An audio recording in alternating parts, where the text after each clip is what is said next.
Hello students, good morning, good evening, good afternoon, जब भी जैसे भी आप देख रहे हैं। मेरा नाम है ईशा जैन और आप देख रहे हैं पॉलिटिकल कनेक्शन, जिसमें कि आपको जैसे पता है कि हमारा फर्स्ट चैप्टर कंप्लीट हो चुका है। इसके सारे पार्ट्स मैंने डाल रखे हैं, आप देख सकते हैं। अब हमारा सेकंड चैप्टर स्टार्ट होने वाला है। सेकंड चैप्टर का नाम है भारतीय संविधान में मौलिक अधिकार। जैसे कि देखिए, इसमें हम सबसे फर्स्ट अधिकार का टॉपिक देखते हैं कि अधिकार में क्या है। अधिकार देखिए, व्यक्ति के जीवन जीने के लिए अधिकार का होना बहुत ज़रूरी है। समाज में रहने के लिए, समाज में अपना नाम कायम करने के लिए एक अधिकार का होना बहुत ज़रूरी है। और ये अधिकार आपसे आपकी सरकार नहीं छीन सकती, आपकी पब्लिक नहीं छीन सकती, कोई आपसे नहीं छीन सकता।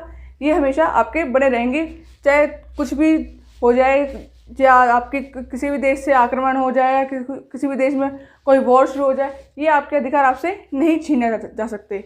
ठीक है, देखिए, अगर आपके अधिकार आपसे छीन लिए जाएंगे तो आपकी ज़िंदगी नहीं नरक बन जाएगी। अब नरक कैसे बन जाएगी? अगर आपको कहीं भी आने जाने से मना कर दिया जाएगा, आपको कहा जाए आप एक ही कमरे में चार दीवारी में बंद रहें, तो आप क्या अपने आप को विकास कर पाओगे? अपने आप को विकसित कर पाओगे? नहीं कर पाओगे। आप वहीं तक सीमित रह जाओगे, आपकी सोच वहीं तक सीमित रह जाएगी, क्योंकि आप बाहर नहीं जा पाओगे तो बाहर की दुनिया नहीं देख पाओगे, बाहर के कहीं पढ़ नहीं पाओगे, कुछ कर नहीं पाओगे। तो आप अपने आप की सोच कैसे विकास करोगे? अपने आप को डेवलप कैसे करोगे? नहीं कर पाओगे। तो ये आपके वो अधिकार होते हैं जो आपकी सरकार आपसे नहीं छीन सकती, आपकी पब्लिक नहीं छीन सकती, कोई नहीं छीन सकता आपसे। ये हमेशा बने रहते हैं। संविधान में से सूचीबद्ध तरीके से किया गया है, लिस्ट वाइज इसको रखा गया है, तो कोई भी सरकार नहीं छीन सकती। अधिकारों से ही आया है अधिकारों के घोषणा पत्र। अधिकारों के घोषणा पत्र क्या है? अब देखिए, एक लोकतांत्रिक देशों के लिए, लोगों के लिए अधिकार जो है सूचीबद्ध तरीके से किए गए हैं। अभी लोकतांत्रिक देश जैसे कि क्या है, जैसे कि आपने पीछे के क्लासेस में पढ़ा होगा, लोकतांत्रिक देश वो देश होते हैं जिसमें लोगों द्वारा शासन चलाया जाता है। जैसे कि हम जो वोट होते हैं, जो चुनाव होते हैं, वो हमारे द्वारा ही होते हैं, हम ही करते हैं, हम ही डाल के आते हैं वोट, तो वो हमारे द्वारा ही शासन, एक सरकार बनती है, एक शासन बनता है, तो वो हमारे द्वारा ही सब कुछ होता है। तो उसे कहते हैं कि लोकतांत्रिक देश। जो जैसे कि अब भारत में से लोकतांत्रिक देश है एक, तो हमारे अधिकार, जो लोगों के जो अधिकार हैं, उनको एक सूचीबद्ध तरीके से किया गया है, एक सूचीबद्ध तरीके से लिस्ट वाइज रखा गया है। कौन से किसको अधिकार दिए गए, किस पे कितनी शक्तियाँ लगाई गई हैं, किसको कितने अधिकार दिए गए हैं, ये सब संविधान में सूचीबद्ध तरीके से रखा गया है। इसकी मांग किसने उठाई? इसकी मांग जवाहरलाल नेहरू ने उठाई। कब? 1928 में उन्होंने ही सबसे पहले इसकी मांग उठाई थी कि उनके द्वारा ही ये सब हुआ है। ठीक है, एक क्वेश्चन आपको पूछा जा सकता है कि मौलिक अधिकार और कानूनी अधिकार में क्या फ़र्क है? मौलिक अधिकार जैसे आपके जो संविधान में लिखे गए हैं वो है। कानूनी अधिकार वो अधिकार होते हैं जो सरकार बनाती है आपके लिए, जो सरकार लेकर आती है कानून, उसको सरकार हटा भी सकती है और ला भी सकती है। लाएगी तो वो हमारे लोगों के लिए विकास के लिए लाएगी, एक राज्य के विकास के लिए लाएगी, समाज के विकास के लिए लाएगी। अगर उससे कुछ हानियाँ होंगी तो वो सरकार उन कानूनों को वापस ले सकती है, उनको हटा सकती है, लेकिन कोई सरकार आपके मौलिक अधिकार को नहीं छीन सकती। अगर आपने कुछ गलत नहीं किया हो, तो अगर आपने कुछ गलत किया हो या किसी के विरुद्ध में जाके कोई काम किया हो और सरकार की नज़र में वो गलत हो, संविधान की नज़र में वो गलत हो कि आपने किसी के खिलाफ जाके कोई काम किया है, तो आपके मौलिक अधिकार आपसे कुछ छीने जा सकते हैं, लेकिन कुछ समय के लिए कुछ कम किया जा सकता है उनमें। जैसे कि अगर कोई व्यक्ति जेल चला जाता है, उसकी ज़िंदगी कैसे हो जाती है? नरक हो जाती है। तो वो कहीं भी नहीं कहीं जा सकता, कहीं अपनी मर्जी से जा नहीं सकता, कहीं अपनी मर्जी से कुछ काम नहीं कर सकता। तो क्या होता है? जेल में ज़िंदगी उसकी नरक ही बन जाती है। जब वो कुछ कर नहीं सकता, अपना विकास नहीं कर सकता, जब उसने किसी की गलती करी होगी तभी तो उसे जेल में डाला गया, तो अपना विकास कैसे करेगा? तो क्या होता है कि जेल में आपके 90% अधिकार छीन लिए जाते हैं। वो इसी वजह से छीन लिए जाते हैं कि आपने किसी के विरुद्ध जाके काम किया। जब तक आपके काम से सामने वाले को कोई कष्ट ना पहुँचे, कोई दिक्कत ना हो, तो आपके अधिकार आपसे नहीं छीना सकते। तो ये था आपके अधिकार की बात। अब आती है इसके बाद मौलिक अधिकार। मौलिक अधिकार क्या होते हैं? अब ये मौलिक अधिकार कहाँ से लाए गए? मौलिक अधिकार कहाँ से आए? यूएसए से आए। यूएसए में इसे लिखित रूप से संविधान में वहाँ के रखा गया है, वहीं से इसे भारत में लाया गया। भारत में इसे भाग 3 में रखा गया। किसे? मौलिक अधिकारों को। तो चलिए एक बार देख लेते हैं हमने क्या देखा। अभी सबसे पहले हमने देखा अधिकार। अधिकार क्या होते हैं? ये व्यक्ति के जीवन जीने के लिए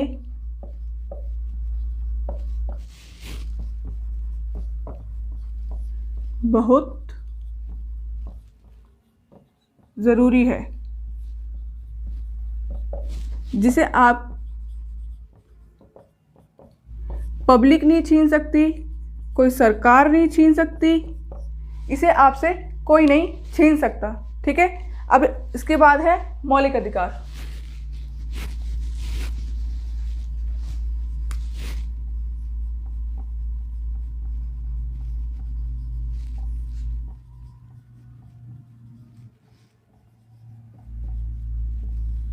मौलिक अधिकार, मौलिक अधिकार जैसे मैंने अभी आपको बताया ही है कि वो अधिकार जिसे आपसे कोई छीन नहीं सकता, कोई जनता नहीं छीन सकती आपसे, कोई सरकार नहीं छीन सकती। हाँ, ये कुछ समय के लिए निलंबित किए जाते हैं, मतलब कुछ समय के लिए रोके जा सकते हैं। इसे बंद नहीं किया जा सकता कि बिल्कुल हटा दिया जाए इसे कि नहीं आपके मौलिक अधिकार नहीं रहे, तो ऐसे तो नहीं, सब लोग क्या करने लगेंगे, सब कुछ उल्टा सीधा हो जाएगा, पूरा भारत ही चेंज हो जाएगा, भारत की शक्ल ही बदल जाएगी। तो इसलिए आप इसे सिर्फ प्रतिबंध नहीं किया जा सकता, सिर्फ निलंबित किया जा सकता है कुछ समय के लिए, वो भी राष्ट्रपति द्वारा। ठीक है, देखेंगे कि मौलिक अधिकार पूछ सकता है कि ये कहाँ से आया, तो कहाँ से आया, यूएसए से आया, अमेरिका से। यूएसए में क्या है, लिखित रूप में है। ये कैसे है, ये लिखित रूप में है, जिसे भारत लेके आया गया। अब भारत में इन अधिकार को कहाँ रखा गया, भाग 3 में क्या है, मौलिक अधिकार है हमारे। ठीक है, अब ये मौलिक अधिकार में काफ़ी सारे 6 मौलिक अधिकार हैं, भाग 3 में आपके 6 मौलिक अधिकार हैं।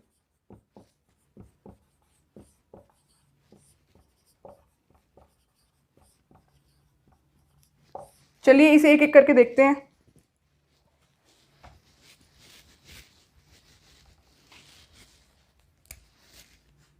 भाग 3 6 हैं, क्या, मौलिक अधिकार।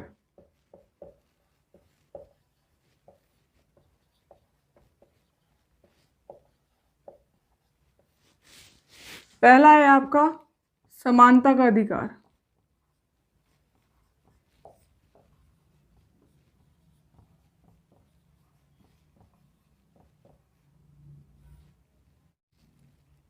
इसे रखा गया आर्टिकल 14 से 19 तक।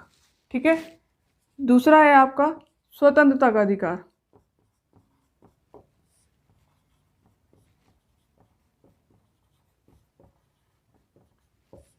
इसे रखा गया 19 से 22 तक, सॉरी यहाँ पे 18 है, 14 से 18 तक रखा गया, और इसे 19 से 22 तक।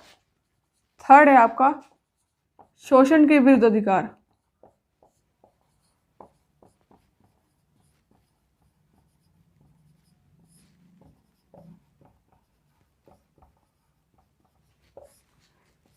इसे 23 से 24 तक में रखा गया। नेक्स्ट है धार्मिक स्वतंत्रता का अधिकार।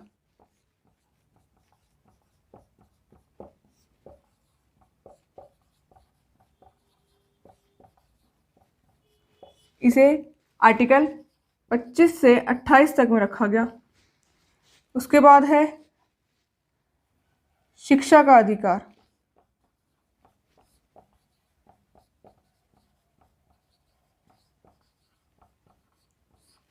जिसे अनुच्छेद 29 से 30 में रखा गया।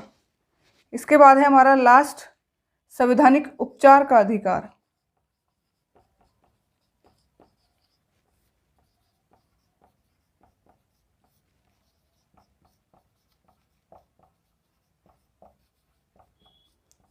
जिसे भाग 31 से 32 तक में रखा गया।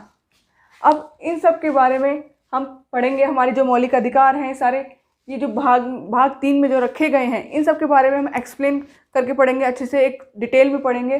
मिलते हैं अपनी नेक्स्ट वीडियो में।